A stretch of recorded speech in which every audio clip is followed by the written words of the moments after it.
Hai semua, bertemu lagi bersama saya Dr. Sarifah dari Klinik Pasadena. Pada kali ini kita akan membahas tentang hal yang biasa terjadi pada kita dan orang-orang sekitar kita, yaitu demam. Demam diartikan sebagai peningkatan suhu tubuh di atas suhu tubuh normal, di mana suhu tubuh normal itu berkisar antara 36,2 sampai 37,3 derajat Celcius. Peningkatan suhu tubuh ini diatur di bagian otak yang dinamakan hipotalamus sebagai termostat pengatur suhu tubuh akibat adanya hal-hal yang dianggap mengancam dari luar maupun dari dalam terhadap sistem yang berlangsung di tubuh kita. Demam ini dapat menyerang segala usia. Kapan kita harus menemui dokter apabila kita menderita demam ini? Bisa kita bagi berdasarkan usia-usia. Pada anak yang baru lahir sampai berumur 28 hari atau disebut dengan infant, apabila demam berlangsung, itu kita harus segera membawanya ke dokter. Untuk apa? Untuk pemeriksaan lebih lanjut dan untuk memastikan cairan tubuhnya itu cukup selama dia mengalami demam. Pada anak yang lebih tua, misalnya umur 6 bulan sampai 2 tahun, itu apabila demam berlangsung di atas 39,4 derajat Celcius, pada bayi yang berusia 6 bulan sampai anak 2 tahun, demam harus dibawa ke dokter apabila sudah mencapai suhu di atas 38,4 derajat Celcius, apabila disertai dengan batuk-batuk, muntah, atau bahkan sering disertai dengan kejang demam.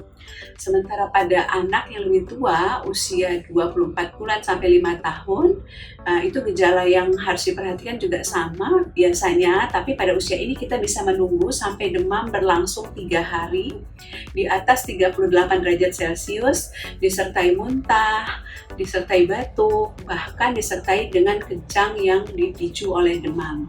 Sedangkan pada orang yang lebih tua dan anak-anak yang lebih umurnya di atas yang tadi, kita bisa menunggu sampai 3 hari apabila demam berlangsung pada suhu di atas 39,4 derajat Celcius. Namun ada tanda-tanda bahaya yang harus menyebabkan kita segera ke dokter.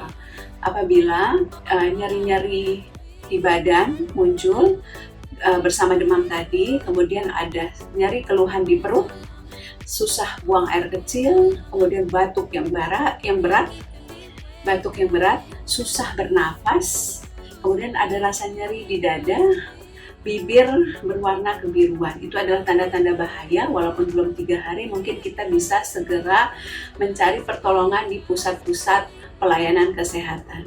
Suhu tubuh dapat kita ukur dengan alat yang gampang kita jumpai di pasaran, termometer. Termometer ini ada beberapa jenis, ada yang melalui kita letakkan di bawah lidah, ada yang di ketiak, bahkan sekarang yang terbaru ada yang lewat membran timpani, dan juga dengan termometer infrared. Apa yang dilakukan dokter saat kita membawa diri kita sendiri ataupun anggota keluarga kita yang menderita demam? Yang pertama, dokter akan menanyakan sudah berapa lama biasanya demam berlangsung, apakah disertai dengan gejala-gejala yang lain. Kemudian dokter akan melakukan pemeriksaan suhu tubuh kita. Apabila sudah terdiagnosis ini demam, kita harus mencari tahu, karena demam ini bisa disebabkan oleh hal-hal. Misalnya ya, yang pertama adalah infeksi. Infeksi bisa karena virus, karena bakteri, kemudian bisa karena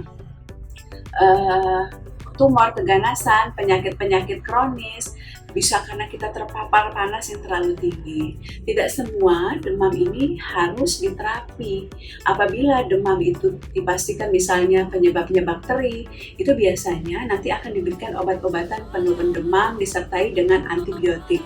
Tapi apabila demam ini disebabkan oleh virus, mungkin hanya perlu diberikan anti demam, biasanya golongan paracetamol ataupun ibuprofen, dipantau karena demam karena virus akan bisa sembuh sendiri mengikut masa inkubasi virus itu di tubuh kita. Selanjutnya, mungkin dokter juga memerlukan pemeriksaan tambahan untuk mendiagnosa pasti penyebab demam kita. Yang pertama, biasanya pemeriksaan tambahan yang dilakukan biasanya pemeriksaan darah. Kemudian apabila pemeriksaan darah tidak cukup, mungkin perlu pemeriksaan imaging seperti foto ronsen dada. Tidak semua demam dapat identifikasi penyebabnya. Apabila pada kasus-kasus tertentu demam berlangsung lama, lebih dari 3 minggu, namun penyebabnya tidak dapat diidentifikasi, itu dikategorikan menjadi fever unknown origin. Itu juga termasuk salah satu diagnosa dalam nomenklatur kesehatan dunia. Hal-hal yang harus kita perhatikan untuk mencegah terjadinya demam ya, terutama pada anak-anak dan orang yang usia di atas 65 tahun yang rentan. Itu yang pertama, pastikan tangan kita bersih. Cuci tangan sesering mungkin, hindari menyentuh mata, hidung, dan mulut dengan tangan yang kotor. Jangan berbagi alat makan dengan siapapun. Kemudian hindari atau jaga jarak dengan orang-orang yang sedang sakit. Apabila kita sendiri yang sakit, biar tidak menularkan ke orang lain, lakukan etika batuk atau bersin. Tutup hidung dan mulut pada saat batuk dan bersin. Demikianlah informasi tentang demam kali ini. Semoga informasi ini bermanfaat. Ingat, saat demam jangan panik. Pastikan yang menderita itu siapa, umur berapa, kapan saat harus kita menuju ke tempat pelayanan kesehatan. Demikianlah video kali ini. Jangan lupa like, comment, dan subscribe. Sampai jumpa.